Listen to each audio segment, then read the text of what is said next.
네, 윤상현 의원 모셨습니다. 어서 오십시오. 예, 윤상현입니다. 우리 선거의 달인이라서 5선을 그냥 무소속으로도 되고 공천받아도 되고 참 어려운 지역에서 불사조입니다. 그 지역에서는 뭐 윤상현 의원처럼만 하면은 수도권도 국민의힘이 좀 압승할 수 있을 것 같은데 딴 지역은 그렇게 못하는데 현안 오늘은 이제 선거 얘기가 아니라 현안을 좀 여쭙고 싶은데 그 김건희 여사 특검을 그렇게 되지도 않는 거 가지고 밀어붙이니까 이번에 그 삼김 여사 특검이란 좋은 카드를 걸고 나온 여자 당선자 김민전 교수가 당선인인데 저 그건 아주 좋다고 보는데 김정숙 특검 이거 가야 되는 거 아닙니까? 사실 제가 이 문제를 계속해서 환기를 시켜왔습니다. 김건희 여사 특검이 아니라 김정숙 여사 특검을 먼저 해야 된다. 그 논지가 뭐냐면 김건희 여사는 대통령 되기 전에 소위 말해서 결혼하기 전의 얘기입니다. 도이치모터스는 도이치모터스까지. 그러니까 2012년 3월인가 두 분이 결혼하시는데 그 전에 2009년도부터의 그 2년 동안의 일이거든요. 그거에 대해서 1심 재판, 지금 현재 2심 재판이 있는데 1심 재판에서 권오수 명예회장이라는 분이 징역 2년에 집행유예 3년을 받았고요. 네, 맞아요. 사실 그때 이 돈 계좌를 빌려준 쩐주라고 그러죠. 쩐주가 91명입니다. 그 중에 하나가 김건희 여사입니다. 쩐주 중에 하나인데 여기서 쩐주 중에 가장 개입 강도가 크다는 분 한 분이 계세요. 손모 씨라고.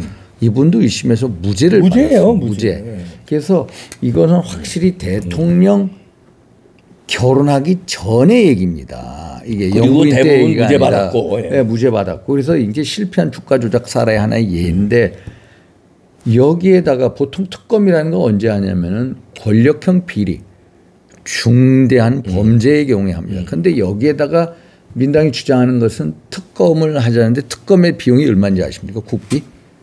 얼마 상당히 들어갈 텐데. 81억. 81억.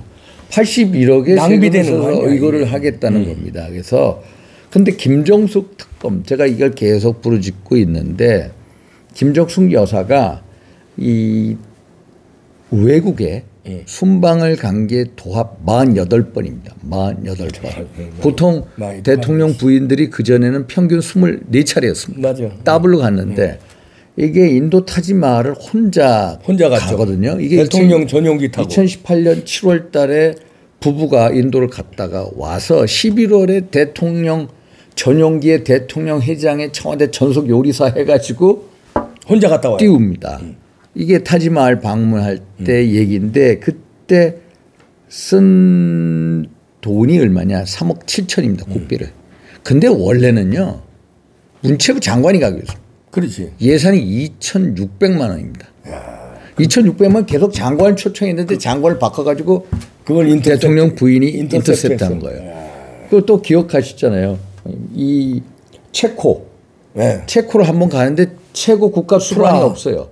없는데 체코에 갔다가 원전 세일즈 한다. 국내에서는 탈원전하면서 원전 세일즈 한다고 체코 갔다가 아르헨티나를 갑니다. 또 이분이 피라미드. 또 혼자 가지. 그런데 하나 재미있는 게 뭐냐면은 한국 납세자 연맹에서 이 김정숙 여사의 옷을 보니까 야 도대체 이 178벌이라는 겁니다. 총 누리꾼들 얘기가. 장신구까지 하면 200 몇 개인데 대통령 퇴임시에 보면은 옷장이 몇 개 18개랍니다. 옷장만 18개. 그래서 납세자 연맹에서 도대체 이 옷값의 출처가 어디냐. 또 국민 세금 쓰는 게 아니냐. 정보 공개를 청구하는데 거절합니다. 그래서 1심에서 정보 공개를 해라. 라고 해서 현재 2심이 있는데 그러면 정보 공개를 안 하고 있는 상황인데 대통령의 재산이 얼마냐. 문재인 이 사람의 대통령 되기 전에 18억 6천이었습니다. 대통령 끝날 때 21억 6천이었습니다. 재산이 또 3억이 늡니다. 그러면 도대체 옷값의 출처는 어디냐. 일단 그쪽에서는 사비로 했다. 사비로 하면 자기 그러니까 재산이 누르면 안 되지. 그래서 이게 이 해외 순방 이걸 버킷리스트라고 해요. 여행 버킷리스트에 뭐 다 전 세계에 들어가 있는데 이거 또 이제 납세자 연맹이 해가지고 지금 이제 소송 중에 있거든요. 그다음에 관봉권이 나왔어요. 관봉권도 그렇고, 이런 거에 대해서 하는 것은 여기는 이제 대통령 부인 있을 때 문제고 여러 가지 이제 부적절한 어떤 외유 등등등 해서 특검이 필요하다면 김정숙 특검이 먼저지 김건희 특검은 후차적인 거다. 이쪽은 개인 사인이었을 때고 여기는 대통령 부인이었을 때다. 그래서 특검을 한다면 김정숙 특검이 먼저다. 이런 말씀을 드리는 겁니다. 예. 그리고 우리 윤상현 의원은 외교 쪽으로 상임위 많이 했잖아요. 상임 많이 했어요. 외교통일위원장도 하고 상임 그쪽에 또 전문가신데 난 깜짝 놀란 게 이번에 문재인 회고록이 나왔는데 야, 김정은의 대변인이었더만. 이걸 김정은 대변인. 회고록에 자기가 썼어, 회고록에. 와. 그러니까 이게 이제 제가 외교통일위원장인데 2018년 4월 27일 판문점 선언하고 한반도의 완전한 비핵화라고 이제 둘이 합의를 했다고 합니다. 그때 어느 종편에서 김정은을 믿느냐 했더니 76%가 믿는다고 그러는 거예요. 그래서 제가 외교통일위원회에서 김정은의 대사기극이다. 믿지 마라. 그런데 그 당시에 강경화 장관부터 해서 김정은의 비핵화 의지를 믿느냐. 다 믿는다는 거예요. 대통령 문재인이 대통령이 그러니까 다 믿는다. 믿지 마라. 그건 사기극이다. 했습니다. 그런데 이제 존 볼턴 아시죠? 트럼프 대통령의 국가안보보좌관인데 존 볼턴의 회고록에 보면은 김정은하고 문재인이하고 둘이서 대화를 하는데 비핵화 몇 년 만에 할 거냐고 문재인이 김정은한테 묻습니다. 그때 김정은이 한 2년 걸리지 않을까요? 무슨 소리 1년 내로 합시다. 그래서 김정은이 그럼 1년 내로 비핵화를 하겠다고 약속을 합니다. 그걸 우리들한테 안 가르쳐 주고 미국한테는 가서 정의용이가 가서 서운하고 가서 다 얘기를 한 겁니다. 그래서 볼턴의 회고록에 나옵니다. 1년 내에 비핵화를 1년 안에 해겠다고 했는데 비핵화가 아니라 완전한 핵무장이 돼버렸습니다. 그래서 완전 핵무장. 그래서 이거는 한마디로 역사의 죄인입니다. 사기잖아. 그래서 그래서 저는 사기극에 일부러 속아주는 척하면서 김정은의 수석 대변인이었다라는 거거든요. 김정은 수석 대변인. 그래서 지금도 김정은의 비핵화 의지가 진심이라고 믿는다. 저게 어떻게 이게 북한에서 뭐라고 합니까? 삶은 소대가리가 앙천대소한다고 김여정이 하는 거예요. 정말로 이것은 말이 안 되는 얘기다. 오히려 우리를 속인 거다. 국민과 국제사회를 속이고 오히려 김정은의 입장을 두둔하고 어느 정도냐면 2018년도 이렇게 돌아다닙니다. 유럽을 가가지고 마크롱 앞에서 뭐라고 얘기하냐면은 제재 해제해 주자. 이런 식까지 갑니다. 맞아요. 오히려 거기서 반발하고 나섭니다. 그러면 김정은의 수석 대변인이 돼서 제재 해제를 위해서 떠들고 다닌 이 사람은 도대체 누구냐. 도대체 누구예요? 도대체 누구냐. 이 문재인. 김정은의 제가 어제 단정해 주세요. 문재인 도대체 누구고? 김정은의 수석 대변인 역할에 해왔다. 지금도 비핵화가 진심이라고 믿는 저 사람은 한마디로 역사의 죄인이고 한반도의 완전한 비핵화가 아니라 북한을 완전한 핵무장 국가로 만들었다. 사실상 핵보유국으로 만든 역사의 죄인이다라는 겁니다. 아니 왜 문재인이 회고록에도 그렇게 쓰면서 김정은의 대변인 역할을 아직도 회고록에 쓰면서까지 할까요? 왜 그럴까? 본인은 어차피 역사의 죄인 아닙니까?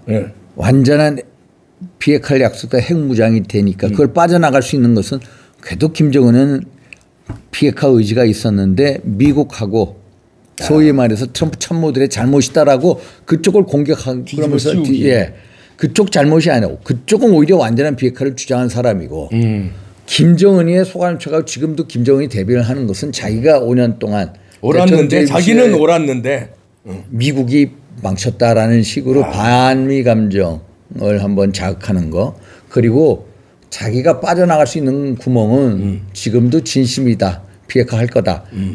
예? 이런 얘기를 해야 그나마 면죄부를 받을 수 있다라고 생각하기 때문이 아닌가 혼자서 그런 생각합니다. 이거는 그냥 전형적인 사기꾼들이 사기를 쳐놓고 자기의 사기가 정당했다고 계속 우겨야 되거든요. 그리고 또 사기를 친대요. 그 사기를 덮기 위해서 또 사기를 치는 거죠. 그러니까 말하자면 그런 식이네. 사기 치고 또 사기를 치는 겁니다. 김정은의 비핵화 의지는 진심이 아닙니다. 그건 삼척동자도 아는데 이걸 어떻게 이렇게 우기지? 그러니까 회고록에까지. 그래서 삶은 소대가리가 앙천대소한다. 북한식 표현을 하면 그렇습니다. 이분은 제가 알기로 어떻게 해야 돼? 2018년 9월 18일인가 19일 그 북한 평양의 그 능라도 인민체조 경기장에 15만 명의 북한 인민들을 모아놓고 뭐라고 하냐면 저라면 대한민국 대통령이라고 해야 되겠죠. 남측의 대통령 문재인이라고 얘기합니다. 남측. 네? 이 결국 대한민국이라는 거에 대한 어떤 자부심, 정체성 이런 거에 대해서도 대단히 취약한 사람입니다. 김정은의 이 대변인을 회고록까지 쓰면 이건 법적으로 어떻게 처벌해야 되지 않나? 이거 이적죄, 여적죄 이런 걸로. 아마 그것도 이제 뭐 제기하는 사람이 있을 겁니다. 이적죄, 여적죄로 가야지. 예. 그리고 김정숙은 특검을 통해서 이제 국고횡령, 예, 국고 손실, 예, 뭐 이런 걸로 단죄해야 되고, 문재인은 이적죄, 여적죄로 단죄해야 되고. 예. 그 좀 앞장 서주세요. 예, 하여튼 역사의 진실을 밝히기 위해서 끝까지 투쟁하겠습니다. 네, 윤상현 의원의 그 투쟁을 한번 지켜보겠습니다.